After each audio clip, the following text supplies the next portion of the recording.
Bonjour à tous. Dans ce podcast, je vais vous expliquer comment voir une période favorable pour le mariage dans la matrice du destin. Lorsque nous ouvrons notre matrice du destin, nous pouvons observer les arcanes qui entourent la matrice. Vous voyez tous ces petits chiffres qui nous aident à faire le pronostic dans la matrice. Ces arcanes correspondent aux périodes de vie et nous donnent de précieuses indications.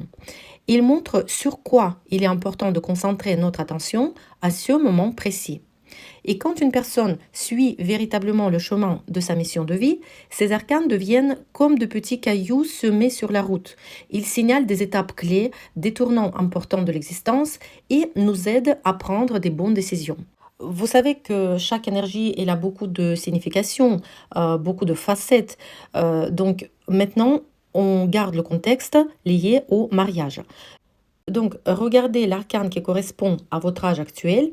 Si vous voyez par exemple l'arcane 3, l'impératrice, on sait que l'impératrice représente la mère, une femme, et donc cet arcane symbolise la création du foyer, le soin apporté à la famille, la naissance des enfants et l'épanouissement de la force féminine. Si vous êtes un homme, il peut signifier une rencontre avec une femme de votre vie. Ensuite, l'arcane 6, les amoureux. Cet arcane est toujours lié à la rencontre de son âme sœur, au choix juste, au mariage, au romantisme et à l'amour véritable. Si vous voyez l'arcane 5, le hiérophante représente la famille et l'union traditionnelle. C'est l'arcane idéal pour un mariage, une bénédiction religieuse ou la rencontre avec les parents de l'élu. L'arcane 8, la justice, il annonce aussi la conclusion officielle d'une union, le passage devant la loi ou les institutions. Ça peut signifier aussi, entre autres, le divorce ou tout le processus lié à la paperasse. On va dire ça comme ça. Si vous voyez l'arcane 20, le jugement, il parle de la création d'une famille et de la continuité de la lignée. Donc, il signifie également la naissance de l'enfant. Certaines arcanes indiquent également une rencontre décisive. C'est le cas par exemple de l'arcane 10, la roue de fortune.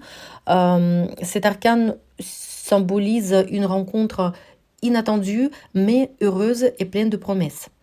L'arcane 21, le monde, nous parle d'un moment de joie, de nouvelles relations positives et de changements favorables dans la vie. J'ai envie de mentionner d'autres arcanes comme le 13, le 16 et le 22. Le 22 d'ailleurs aussi c'est l'arcane qui peut montrer la naissance des enfants.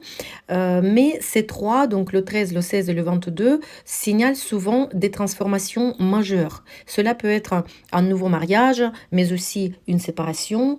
Il nous montre... il désigne un événement important qui va impacter notre vie. Je vous invite à noter dans les commentaires sous quel arcane êtes-vous entré dans le mariage. Et si vous souhaitez avoir le pronostic complet de votre période actuelle, qui vous donnera des indications concernant tous les domaines de votre vie, la vie perso, le travail, la santé, des recommandations pertinentes, comment vous pouvez changer telle ou telle situation compliquée, commandez votre pronostic personnel sur mon site www.matricedudestin.com.